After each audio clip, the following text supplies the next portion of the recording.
here's my natural racket path, and the toss, should just be in that path. And literally trying to get that toss to land right. You can see me bending the elbow, flicking the wrist, rolling the fingers, doing just about everything wrong. What's going on, guys? It's Coach Steven with 15 Points of Tennis, and today we're going to talk about what creates a consistent serve. And of all the variables on the serve, the most important variable for a consistent serve is a consistent toss. That's right. If you can't put the ball right here every single time and get this contact point right, your technique is useless. You can throw it all out the window. If you're reaching for the ball, if you're reaching to your right, if the ball's behind you, you're essentially using a different stroke on every single shot, okay? Even if I had bad technique, even if I kind of slapped at the ball or had a pancake grip, if I get the ball right here every single time, at least whatever I got, I can replicate it, okay? Now, I'm gonna admit, at one point in my life, I had literally the world's worst toss. And what I did was, as a junior, I just kept practicing and practicing and practicing, that I kind of covered it up. I was like, what the heck, right? It was good enough for my level. And it wasn't until I got much deeper into coaching. Number one, there's a proper way to toss. And number two, there's so many hidden benefits that come from a proper toss. Now, in my last video, I kind of knew it was coming. I got some good constructive criticism on my serve. On my posture on my serve. Number one, under posture is getting the tilt back. And number two is getting what I call the bend and snap effect. And in the next video, I'm going to talk about the bend and snap effect. Now, I'm aware that Nick Bollettieri isn't able to probably demo everything he teaches. He's probably like, oh, go watch Andre Agassi, go watch Kei Nishikori. All right, but I didn't want to feel like a hypocrite. So that's why before I do that next video on the bend and snap, I had to fix my toss. So we're going to show you how the toss plays into all types of other intricate things when it comes to technique. So let's get started. So the goal of the toss is essentially to keep the ball perfectly straight with no spin. You've probably had a lot of other coaches tell you that you don't want the ball spinning in the air. And the reason why is if it's spinning in the air, it's much harder to manipulate whether you go slice, kick, or flat. Right? We essentially want to create a dead ball, which is what I call a dead ball. The ball is not moving like this, so a dead ball is the easiest to manipulate. Okay, so let's go over the basics of how to just hold the ball. Now, the worst way to hold the ball, you can see my hand here, the worst way is to cup it in your palm. Because when your fingers are wrapped around the ball, you don't have as much control over the ball. So what I want to see is I want to hold that ball in my fingertips, right? You see that space with my fingertips? I have much more control over the release. Now, you can either go palm up. I've seen palm up like this as you toss. Or what I like to personally do is ice cream cone toss, which I'm still holding it with my fingers. You see that space, but I go straight up like this, like an ice cream cone, right here. Now, when we toss, ideally we want to keep the arm straight, okay, and just use the shoulder. So we do not want the elbow to bend. We do not want the wrist to bend. We do not want the fingers to roll, right? We just want to isolate this shoulder. We want one variable going out with the toss. And what's important to note, and the mistake I see all the time, when people serve, if you go too slow in the beginning, remember, I need enough momentum to get the ball up to its appropriate height. Okay, so I need speed here. If I go too slow with my shoulder, what has to compensate to get the ball up? Then if I go, and I've been guilty of this for many years, if I go too slow with my shoulder to start, then I'll have to start flicking my arm to get the ball up to the appropriate height and start rolling my fingers, okay? So what you want to do is go straight up with that shoulder. Now, as we go straight up with that shoulder and we build momentum with the ball, right, a lot of people will roll, myself included for many years, I'd roll the ball with my fingers just like this. We don't want this finger roll. Again, we want to create that dead ball effect. So as we're going up and creating this momentum, instead of rolling with your fingers actually need to release the ball. We're literally just letting go of the ball, and you want that ball to go up and straight like that to create that dead ball. So see how we're letting go? So your fingers actually need to spread apart and release the ball as it's going up. Here's some embarrassing footage, and I'm like, whoa, is this really me? But yes, it is. When I was like maybe 15 or so, you can see me bending the elbow, flicking the wrist, rolling the fingers, doing just about everything wrong. And after I toss, then I extend my arm to stabilize. I've been practicing wrong for so many years, I just developed this habit that was very hard to break. I wish I had a coach who was just constantly on me for that left arm. A year later, I fixed the extreme bend, but 45 degrees maybe, my left arm was getting up. It wasn't getting up all the way, so it wasn't where I wanted it to be. I wasn't getting the effect, and we're going to talk in a little bit about using the left arm to stabilize. This bad habit carried over into my current serve about a month ago. This is footage, and that left arm maybe only 45 degrees up, but I could serve harder and harder. I put the right pieces in place for power, but in terms of stability, it would break down, so that left arm has to get up, and late in matches I would have to hit weaker second serves to keep the ball in. I just thought I was getting tired, but it was because I wasn't stabilizing properly. So the toss was a pain in the butt to change, but I was committed to do it. Like shanking, my rhythm was off, my timing was off. Alright, it kind of drove me for fits for a few weeks. Even, as you can see, like it changes my posture and my spine alignment when I toss. Okay, I'm just trying to get it right. And I started to see a little bit light at the end of the tunnel, doing a much better job spreading the fingers apart to reduce spin. And as I've acclimated to this new timing and rhythm, I felt my serve with getting the left arm up more has really stabilized my serve. In terms of matches, it's not quite there. It's like 75 degrees, so still a little bit more to go to get it all the way up, but it's been better. And for me, I've been struggling with upper body tightness, so I'll stretch it out a little bit, lengthen it, and see if it improves from there. And I've been guilty of having a bad toss for many years. And so if you've had a chronic bad habit, you have to put a real concerted effort into changing this. Okay, it's not going to be easy, but it's going to be worth it. And for me, I tried a number of different things. I tried to lock this arm and keep it straight as I tossed. I tried to change how I hold the ball. I tried to change the rhythm of my serve. Nothing really clicked for my brain. The one thing that did work though, and it's helping me, is to remember to get this palm up toward the sky. If I can get this palm up to the sky, it's kind of like I'm holding a platter above my head. It helps me get this arm much straighter and get that as close to 90 degrees extension as possible.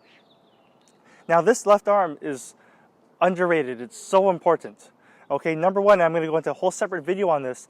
Number one, it helps you keep your serve stable, helps stabilize your serve. All right, and so what you want to do is when you toss, you want to get that thing straight up and hold it still. You want to have this moment of stillness. Right, you see this hand, you don't want it shaking. I see a lot of players, when this hand starts to shake and come down, it destabilizes your serve. Okay, just imagine hitting a forehand. When we talked about hitting a forehand, you want to keep this left arm as still and stable as possible. What would be even way harder to stabilize if you hit a forehand with no left arm. It's putting a ton of stress on your core muscles. Okay, so stabilization is the first thing. The second thing, when I get this left arm, now I'm getting much more extension across the chest, much more range of motion. If you saw my serve in some of the previous videos, I was like right here. Not good. I don't want to be at 45. I want to be as close to 90 as possible. The third thing is this left arm is going to be essential for getting what I call the bend and snap effect. Okay, and that proper tilt back. And that's what we're going to save that one for the next video. Okay, but if the technique checks out correctly, right? If you're doing what we talked about in the first few minutes of this video, and you still can't get the toss in the right spot, a little trick I like to use with some of the students is I say visualize where you want to throw that toss. So literally know where your contact point is, and then look up in the sky and visualize, I want to put the ball right there, okay? Because at least it gives you some more concrete metric of if your toss is off or not. A lot of times you just look up in the sky and get disoriented. So again, just visualize, I want to put the toss right there, and then practice your toss, okay? But just really practice. Ideally, to stabilize, I want that left arm still and not shaking, to hold for a split second. And what's also been money, as I mentioned before, getting that palm up. That's what I'm going to continue practicing. I know Fed, Sampras, there's some pretty good examples, again, to get that palm up. It's an easy way to remember. So now we're talking about how you can improve the consistency of your toss with the right rhythm.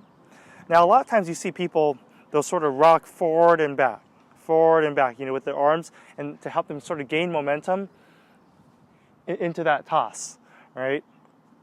And there's a few things to keep in mind when you're doing this. Keep in mind how the role of gravity plays into effect with rhythm.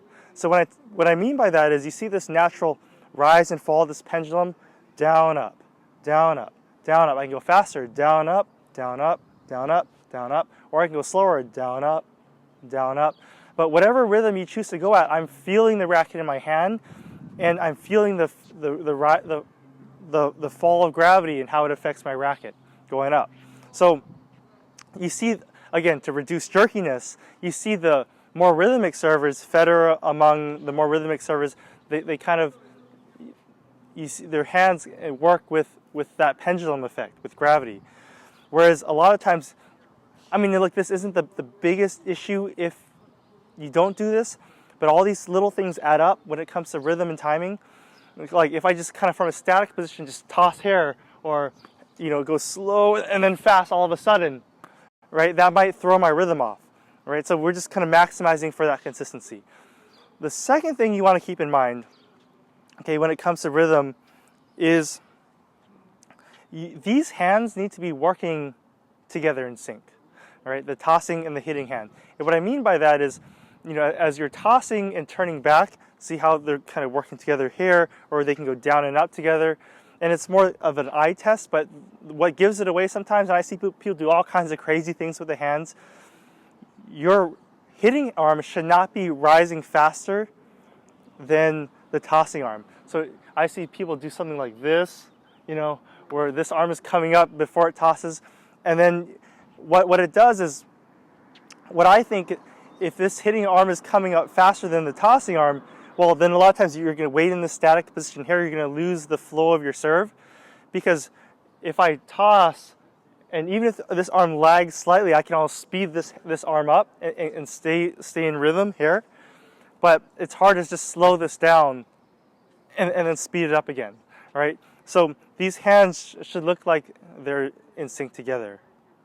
Here's a demo of out of sync hands, and you can see the right arm, the hitting arm, going up before the left even starts.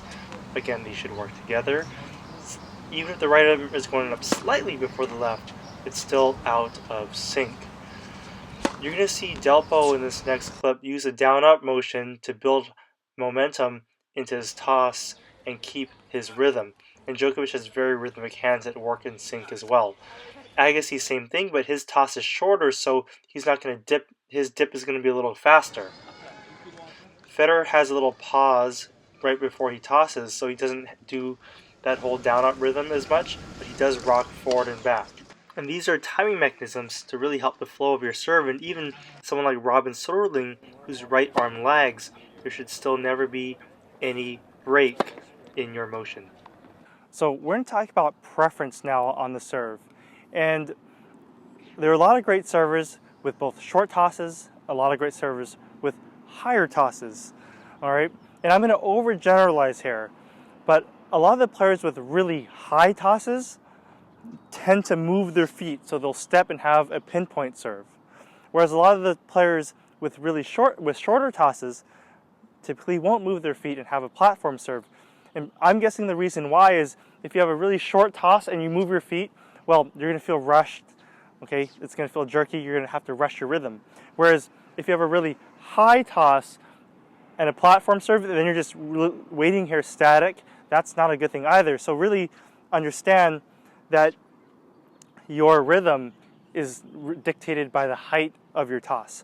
Now, me personally, I prefer a toss more in the middle to the lower end of the spectrum in terms of height. Because remember we talked about that dead ball principle?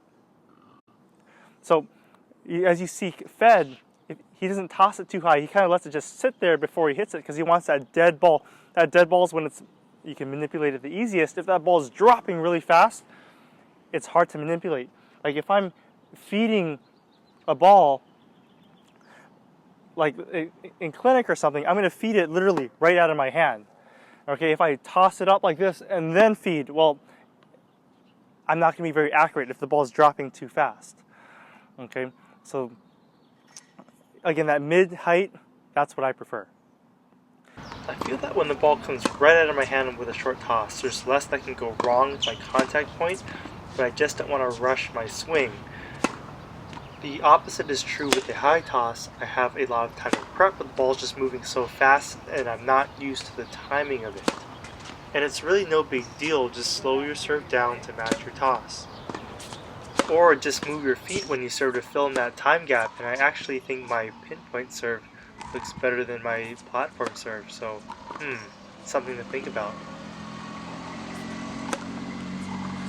Now the other preference is really tossing more to the side of you or tossing out in front of you, right? Two different styles.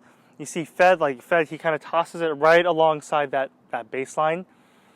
And I'm going to overgeneralize again. Typically the shorter tossers will toss more to the side, well, not always, but to the side of them, because a lot of times when you're serving, not only, again, there's so many things going on at once, you're tossing, and see how you kind of swivel back, I'm rotating back, tossing, turning, and turning back simultaneously, and then I tilt back, right? So you're doing all of this at once, and you got to, again, get to that contact point pretty quickly, as opposed to, let's say, if you remember Robin Soderling or Juan Martín del Potro, those guys had much higher tosses and would toss out in front into the court diagonally, but that gave them time with that high toss. That gave them time both to step and then get turned and set. Okay, so those are the differences there. So real quick, we have Federer with that parallel baseline toss, more or less, and he's turning back and tilting back at the same time he's tossing simultaneously. Whereas Delpo, and we're going to see Robin Soderling serve, but a lot of times Harry, you're going to see that toss come now and then the set after the toss. Again, toss and then getting fully turned, so just two different styles of serving that are both very effective. Now I just want to wrap up with a few drills of what you can do to improve your toss, practice your toss. Okay, the most basic one we do with the young kids is, again, just tossing and literally trying to get that toss to land right on the strings. Okay, I'm not sure how effective that is, because part of having a good toss is to get all this in rhythm and to get it set at the right time. Okay. Another one that's really hard, and not a whole lot of people can do it, but if you can do it, you'll have a pretty darn good serve, is they always say that the toss should just be in the path of the racket. So if you do these figure eights, right, so here's my natural racket path, and the toss should just be in that path. And so I wasn't closing my eyes there, but what you can do to really practice this and make sure you have an excellent toss is to close your eyes, toss, and try to make contact.